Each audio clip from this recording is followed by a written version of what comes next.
voit aussi qu'il y a dans la profession des débats, et que le débat qui va conduire à la rédaction du projet de loi, le débat législatif qui va suivre pour que ça devienne une loi avant la fin de l'année 2013, sans aucun doute, ces débats mettent sur la table la question de la profession et de ce qu'elle est en mesure de faire, de ce qu'elle a besoin de demander au législateur. Il y a une demande concertée aujourd'hui de la FNAIM, de l'UNIS, qui est présente aussi ici, d'un conseil supérieur, avec à l'intérieur des instances disciplinaires, avec des obligations de formation. Certains pensent à la profession que les auto-obligations, l'autodiscipline pourrait suffire. Bon, précisément, commençons par ce sujet qui, on le voit bien, est le premier qui vient à l'esprit des professionnels, c'est leur propre statut, leur propre encadrement. Madame Descamps-Crosnier, on va être galant, et puis on va faire parler la majorité d'abord. Dans le projet de loi de Cécile Duflot, et on l'a dit tout à l'heure, elle s'est emparée d'un dossier qui normalement avait la chancellerie pour leader, mais au fond on ne s'en plaindra pas, la profession demandait depuis longtemps que le ministre du Logement soit aussi en charge des problèmes de réglementation professionnelle. Elle a pris les choses à bras-le-corps, en liaison avec Christiane Taubira, incontestablement.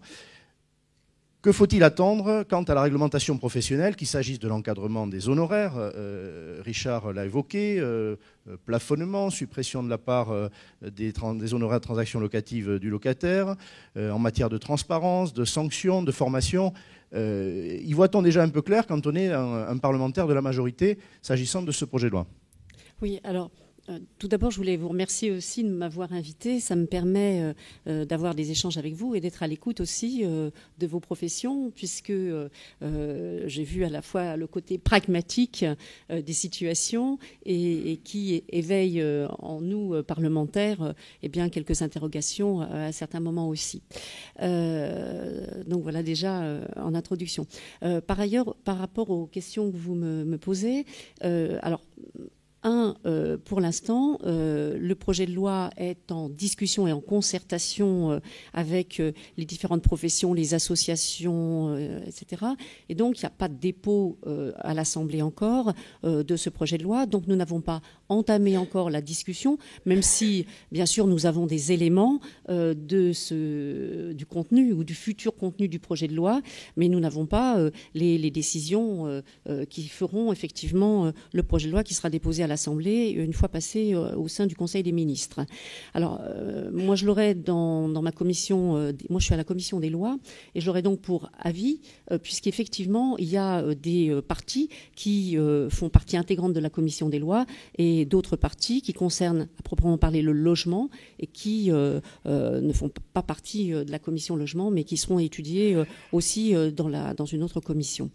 Donc, vous évoquiez la chancellerie et la ministre du Logement qui s'est emparée et tente d'être le leader sur le sujet, ce qui peut être compréhensible en même temps, puisque la volonté à travers cette loi cadre, hein, c'est une loi importante, vous avez dit un gros chantier, c'est d'essayer d'avoir une loi dans laquelle on essaie à la fois de donner du sens globalement, mais en même temps d'utiliser cette loi cadre pour y mettre le maximum de choses et d'essayer de ne pas avoir d'autres véhicules législatifs par la suite pour avoir de la législation parcellaire.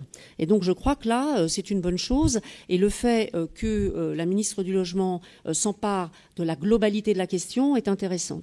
Alors, ça ne veut pas dire qu'effectivement que la garde des Sceaux ne soit pas intéressée par le sujet, puisque, vous l'avez dit aussi, tout ce qui touche à la propriété, on l'a entendu aussi tout à l'heure, eh bien, c'est le Code civil, et c'est effectivement la garde des Sceaux qui, en même temps, a la prédominance sur les modifications législatives. Mais on va aussi, globalement, et ça a été aussi annoncé par des intervenants précédents, on va vers des nouveaux comportements et des nouvelles...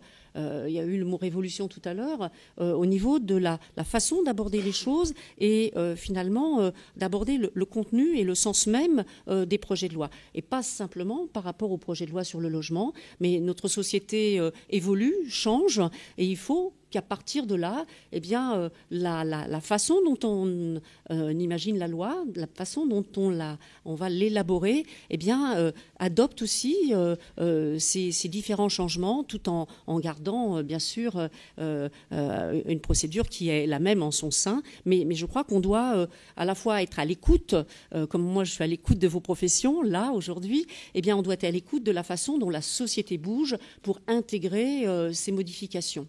Et donc, ça a été évoqué là à l'instant aussi, le fait qu'on ne s'intéresse pas simplement à la fois à l'individu simplement propriétaire ou à l'intérêt collectif des copropriétaires formant déjà un intérêt général au sein d'une copropriété, mais que l'intérêt sociétal est un élément qui, effectivement, est un axe important de ce projet de loi et des futurs projets de loi dans d'autres domaines aussi. Dans le cadre du projet de loi, qui va être un grand projet de loi aussi sur la décentralisation et la modernisation de l'action publique, il en est tout autant. Voilà. Donc c'est effectivement un changement. Alors sinon, dans le projet de loi sur le logement, qui va être effectivement logement et urbanisme, il va y avoir à la fois une bonne partie des éléments que vous avez évoqués. Et dernièrement, j'ai entendu dire que finalement, il n'y avait peut-être pas besoin de légiférer dans certains domaines, et notamment pour organiser la profession. Mais peut-être, mais c'est vrai que la profession ne s'est pas organisée auparavant ou insuffisamment, laissant des vides qui ont permis quelquefois des excès, comme il peut y avoir des excès ailleurs aussi. Et donc, il était important que dans le cadre d'une loi cadre de ce genre, qui intègre à l'intérieur de son projet tout ce qui concerne finalement à la fois l'accès au logement et le maintien au logement de tous, et pour tous, et c'est pour ça qu'il y a l'intérêt sociétal, eh bien, on y intègre ceux qui sont des maillons indispensables de l'accès ou du maintien dans le logement. Et donc, je crois que c'est important de le voir de cette façon-là. Alors, je vais vous pousser un peu dans vos retranchements. Vous avez dit une première chose qui est une réponse à la balle que vous avez lancée, Richard Titain. Il y a eu des manques. La profession ne s'est pas organisée de manière aussi unanime que certains pouvaient le souhaiter, et sans doute beaucoup. Et aujourd'hui, le législateur est face à ça. Bon, c'est une forme de réponse. Il faut donc s'attendre, en effet, à une substitution des pouvoirs publics. Et c'est pour ça qu'il y a à la fois besoin de modernisation, notamment, je pense à la loi Hoguet, mais de formation aussi des personnels. Et puis, je crois qu'il y a effectivement une importance à rendre, mais en même temps, c'est ce que vous demandez, à faire en sorte que ces professions, parce qu'il y a plusieurs professions en même temps, soient à la fois réglementées pour éviter que certains n'y entrent et fassent n'importe quoi.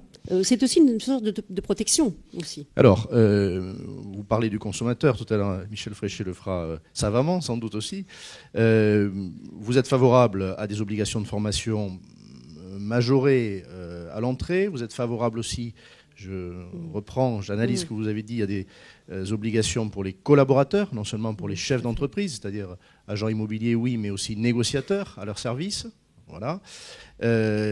S'agissant des honoraires, quand on parle du consommateur, on parle du pouvoir d'achat des ménages. Hein, c'est un leitmotiv non seulement de ce gouvernement, mais des gouvernements qui ont précédé. Y a-t-il un problème de niveau d'honoraires ? Et en particulier, alors prenons les deux sujets l'un après l'autre, en matière de location. Aujourd'hui, vous le savez, la loi de 89 impose un partage équitable, 50-50, du montant total des honoraires de transactions locatives. On entend, Cécile Duflot l'a évoqué, qu'on ne souhaiterait plus que pèse sur le locataire la part qui aujourd'hui lui incombe. Qu'en est-il ? Et qu'en est-il des honoraires de transaction, c'est-à-dire de vente à proprement parler ? Aujourd'hui, ils sont fixés en pourcentage du montant du bien, 5, 6, 7, 8, peu importe. Quel est votre avis sur ces sujets-là, à défaut de savoir ce qu'il y a dans le projet de loi, en effet ? Oui.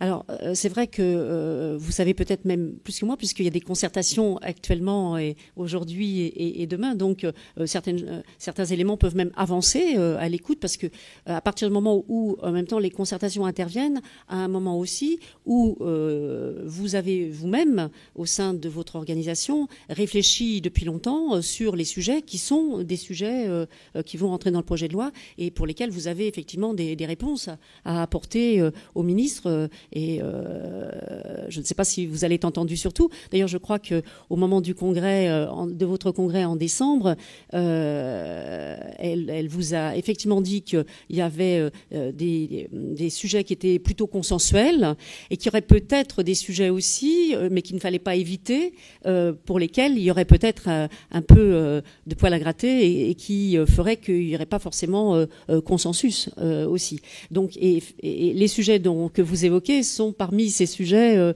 plus délicats. Alors, sur vous posez deux questions là. L'un sur la diminution, enfin la suppression pour le locataire de sa participation. Alors, nous n'en avons pas débattu à l'Assemblée. D'emblée, je dirais que par rapport effectivement à la difficulté et au pouvoir d'achat des locataires, ça semble peut-être être une solution qui va être adoptée dans le cadre du projet de loi. Je pense, mais je n'en suis pas sûre, mais c'est vrai que... On prend les choses avec la prudence qui s'impose à ce stade. Voilà, ça tendait plutôt vers cette évolution. S'agissant des honoraires de vente aujourd'hui, considérez-vous, comme parlementaire, mais aussi peut-être tout simplement comme consommatrice de services logement, qu'il y a un niveau d'honoraires moyen en France qui est excessif, que son mode de calcul n'est pas le bon, qu'il faudrait le forfaitiser. Est-ce que là-dessus, comme parlementaire, vous avez un... Effectivement, dans les sujets à discussion, c'est la forfaitisation qui est à l'ordre du jour. Et globalement, je serais, moi, plus tentée de dire que... il faut aller vers une réduction des honoraires ou vers une forfaitisation. Voilà. D'accord. Alors, mais c'est un avis personnel. Non, mais écoutez, je vous remercie. Je vous remercie du courage dont vous faites preuve. Voilà, on est dans une phase préparatoire. Je vous demande, s'il vous plaît, d'écouter. Je crois que utiliser la langue de bois. On a invité nos parlementaires, voilà, pour qu'ils lisent à ce stade. Ils ne sont pas encore en train de débattre leur façon de voir les choses, et on est en pleine concertation. Donc, je pense que ce débat doit avoir l'utilité de faire passer les messages, dans les deux sens. Donc, dernier sujet, puisqu'on parle d'honoraires, Richard l'a évoqué aussi, on parle de forfaitisation plus poussée qu'elle ne l'est aujourd'hui, des honoraires de syndic, de copropriété. Est-ce que votre vision des choses est conforme à ce que vous avez dit en matière de transactions? Est-ce que vous pensez que la forfaitisation est une façon peut-être de réconcilier d'ailleurs les syndics et l'opinion? Quel est votre avis? Oui, je suis aussi favorable à plutôt une forfaitisation. C'est vrai que les syndics ne bénéficient pas d'une image très positive, mais je crois que dans le même temps, il y a, vous savez, il y a à la fois d'autres professions ou d'autres personnes qui subissent des fois les méfaits d'une opinion publique. Les élus en font partie aussi, vous le savez, et donc il est aussi quelquefois très difficile d'être élu, et donc et les syndics ont une image plutôt difficile et perçue par l'opinion publique, ce qui ne veut pas dire que y a comment. Mais je crois qu'il y a un souci de transparence qui est nécessaire parce qu'il y a de l'opacité. Et je crois que dans le cadre de ce projet de loi et dans le cadre de la concertation qui est aujourd'hui, eh bien, il y a besoin d'une remise à plat et de voir ce qu'il est important de garder et ce qui est important de changer. Et je crois que il ne faut pas négliger cette façon de faire et la remise à plat peut permettre à la fois dans l'explication de conserver aussi tout ce qui permet de bien fonctionner et qui peut-être n'est pas évident dans la perception que l'opinion a. Alors, donc voilà, je crois qu'il y a... Dernière chose, on est aussi à mi-chemin entre la réglementation professionnelle et la réglementation de la copropriété. ça a été évoqué par le professionnel à cette tribune, la question du compte unique et du compte séparé. C'est une question technique, mais vous la connaissez. Votre préférence va-t-elle, c'est un débat ancien, il risque d'être tranché dans le prochain projet de loi, dans la prochaine loi. Votre préférence va-t-elle au compte séparé par copropriété? Considérez-vous que la globalisation dans un compte du syndic ne pose pas de problème moyennant une clarté comptable? Quel est votre avis? À ce stade, votre avis comprendra comme tel. Mon avis à ce stade, parce qu'effectivement le débat peut faire aussi modifier mon avis, parce qu'effectivement on va avoir un débat parlementaire, on va avoir un travail en commission, on va faire des auditions aussi, et ça va nous permettre de nous convaincre des bonnes solutions à adopter dans le cadre du projet de loi. Et donc la position qu'on peut avoir à un moment donné, qui est en amont véritablement du débat parlementaire, est une position qui peut changer. Et moi, je dis que les personnes qui ne changent pas d'avis, à partir du moment où ils ont des arguments qui peuvent leur permettre de changer d'avis, eh bien, ça ne correspond pas à ce qui peut être de meilleur dans le cadre de l'élaboration de la loi. Alors, à l'heure actuelle, et avec ce que j'ai pu lire quand même sur les comptes séparés, parce qu'il y a eu tout un historique quand même, ça avait été effectivement une volonté à un moment donné aussi d'organiser plutôt des comptes séparés. Aujourd'hui, avec les informations que j'ai, je préfère la solution des comptes séparés. D'accord. Écoutez, merci beaucoup de votre clarté.